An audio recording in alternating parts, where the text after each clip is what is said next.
How much money can you really expect to make selling vintage resale, either online with a shop like Etsy or eBay, or in a brick and mortar store with an antique booth, which is what I'm currently doing? Is it possible to make a living selling vintage? If you are wondering that, or if you're already a vintage reseller and you just want to see what other people like me are up to, then you have landed in the right place.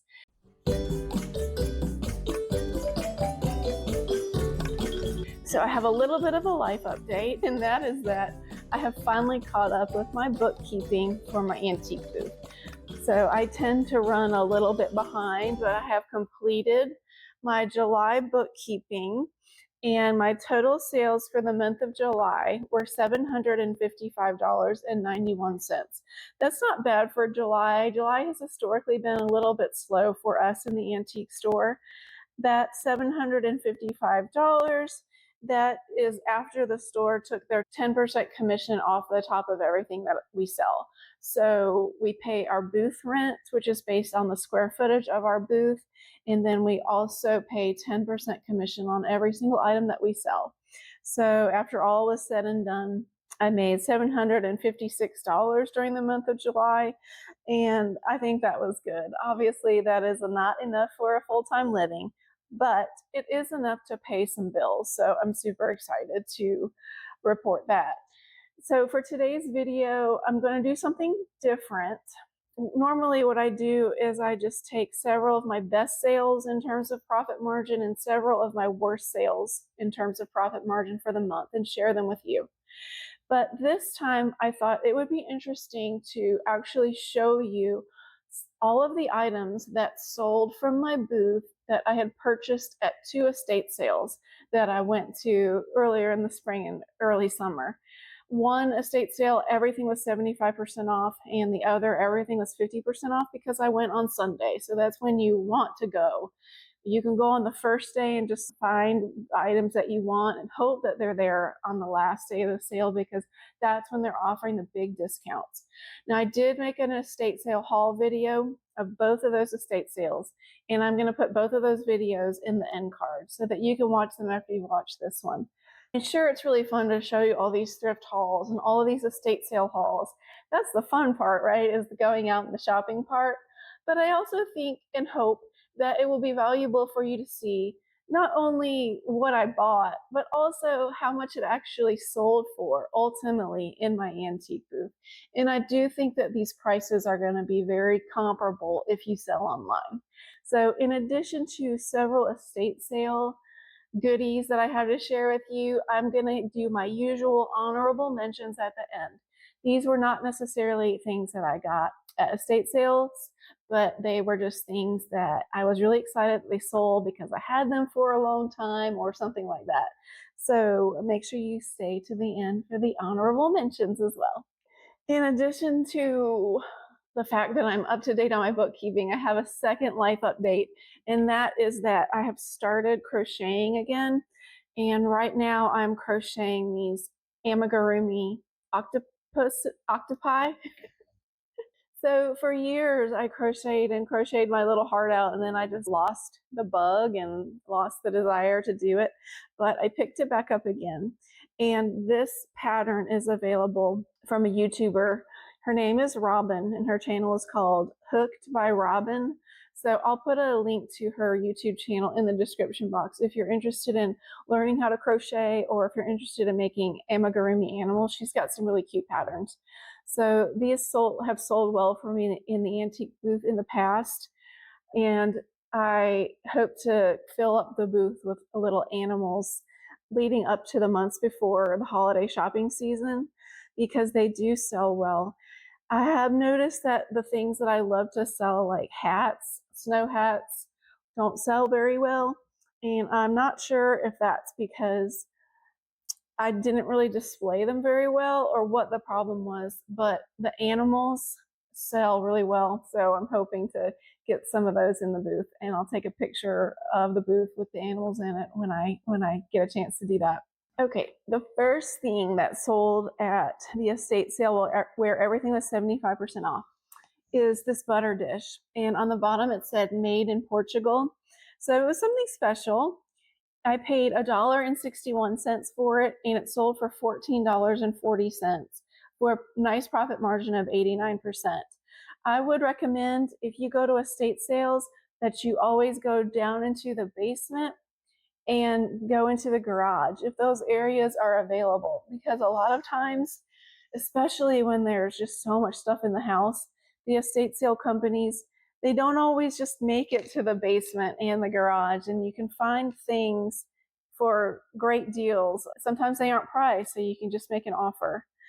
Now, I will say that, and one of my viewers pointed this out to me, if you are a vintage reseller, you should have a sales tax exempt certificate from the Secretary of State in your state, and I don't have that.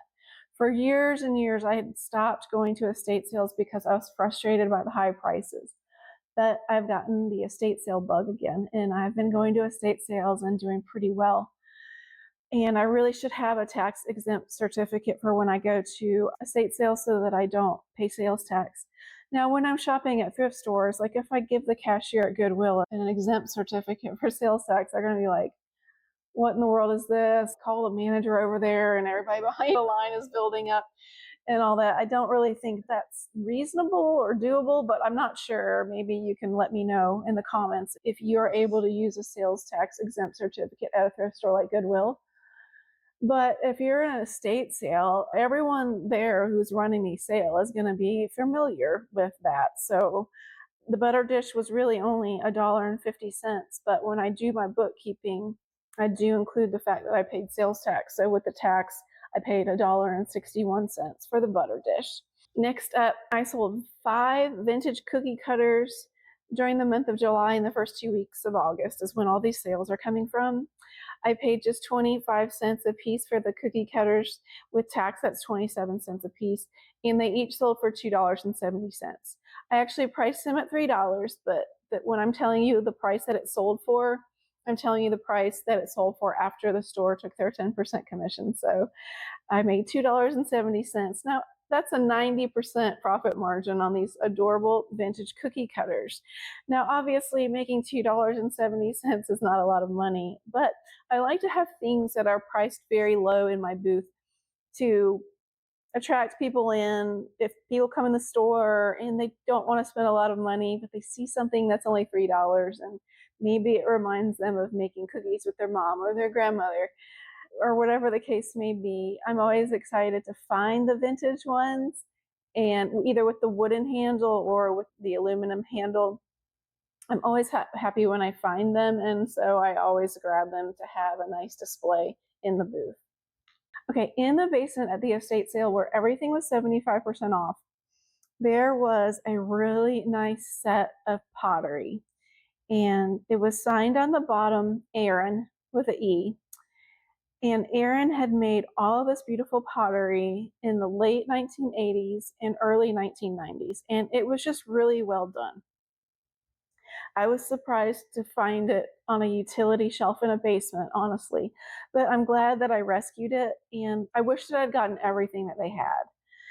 There was a lady in front of me who got some stuff, so I was happy for her, but I left something behind. I left behind a bread pan, and I wish I'd grabbed it. So the pottery that's sold so far are 3 of these pottery bowls, cereal bowl size.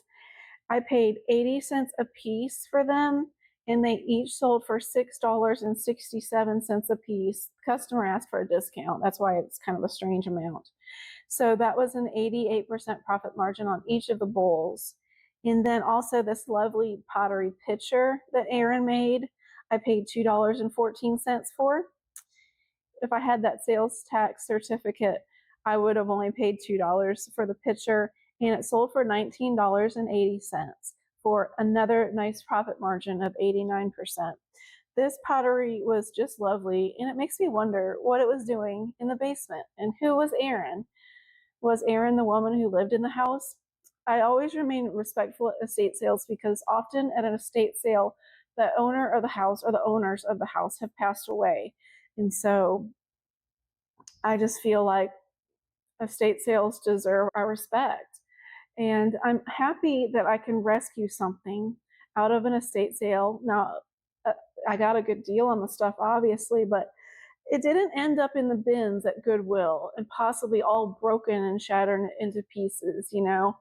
I scooped it up, I packed it up in my bubble wrap, and I carefully took it home, washed it, priced it, and placed it carefully in my antique booth where it's going to eventually get another home with someone who loves it, as opposed to, you know, just ending up in the Goodwill bins or even worse, in a dumpster when someone comes and cleans out that house and cleans up whatever didn't sell at the estate sale. Okay, this Corningware bread pan came from the estate sale where everything was 50% off. So the deals weren't as good, but I still got some good stuff there. So I paid $8 for this bread pan and it sold for $27. So it actually sold for $30. And so after the store got their $3 commission, I made $27 on it for a profit margin of just 70%, which isn't great. When I do my sales report videos for you, I consider a good profit margin to be 80% and above because I'm often able to get that. And not so great profit margin to be anything below 80%. However, Corningware is popular in our neck of the woods in North Georgia. And this blue cornflower pattern is popular up here. Even though it's not my favorite, it's still popular. And the bread pans are special because it's not something that I see as commonly. So they're a lot more rare than, say, the casserole dishes, which are everywhere. So I was excited about this blue cornflower bread pan and super happy to get it, even though it was $8. At the estate sale where everything was 75% off, I spent some time in the basement, as I was saying, but in the kitchen, right in front and center on the kitchen counter was this yellow pitcher. I passed by it twice because in my mind I was thinking, I'm here on the last day.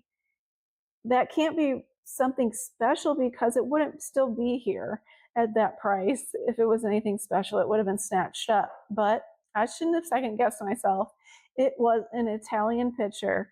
The maker is De Silva, and on the bottom was a lovely stamp that said made in Italy. It was just $2.68, and I sold it for $21.60 for a nice profit margin of 88%. And finally, when I saw this, I had to have it. It was at the estate sale where everything was 50% off, and I paid $3.21 for it. I just loved the turquoise wooden handle. It reminded me of the one that my mother had.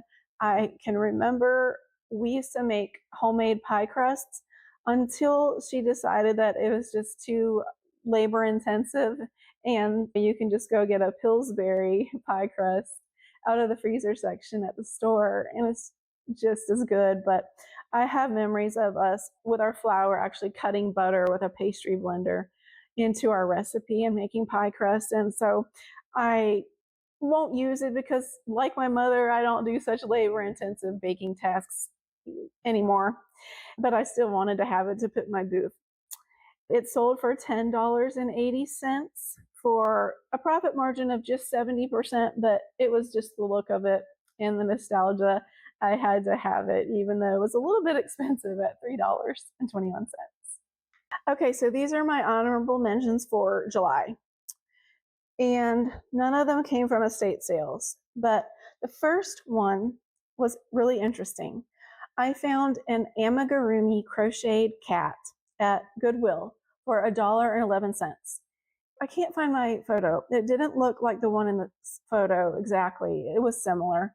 The one that I had was green and white, and it was really well done. The crocheting was perfect. The stitches were nice and tight, and it was a great deal. At $1.11, it was maybe in the booth for a week before it sold, and it sold for $16.20 for a lovely profit margin of 93%. So I've got this octopus pattern like pretty much down to a T, and I've got the whale pattern down to a T as well, but I still need to find a good crocheted cat that I can make for my booth.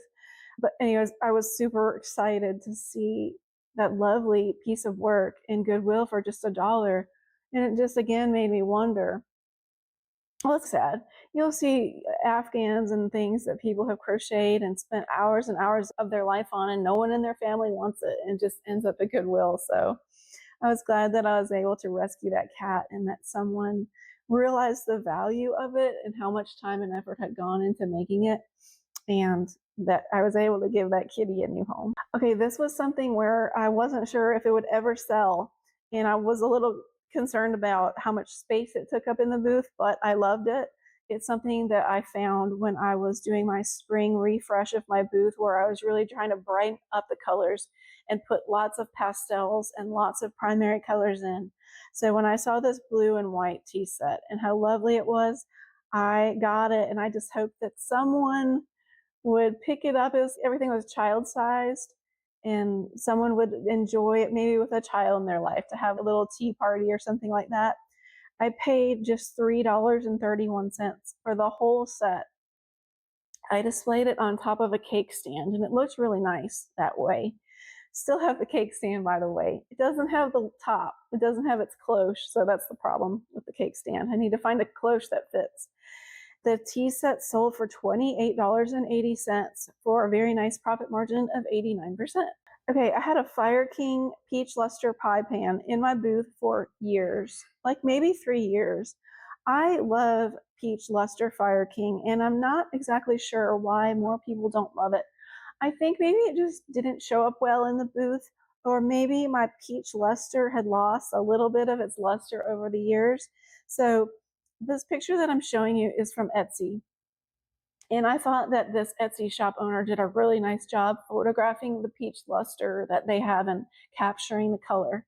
Although this is not a picture of what I sold, this does show you the color, which I think is just fabulous.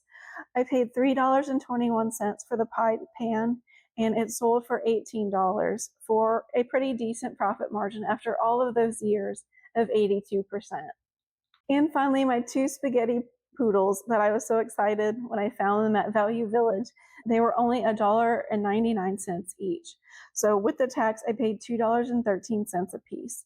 They both sold for $20 each. I had a hard time pricing these. I knew that they were from the 1950s, but still what I was coming up with wasn't super valuable. I really didn't think that the same person would buy them both, but the same person bought 2 of them. The reason I didn't think they would both sell to the same person is because they were identical, but someone bought both of them. And so that was a profit margin of 88%. So I was super happy to see my spaghetti poodles sell.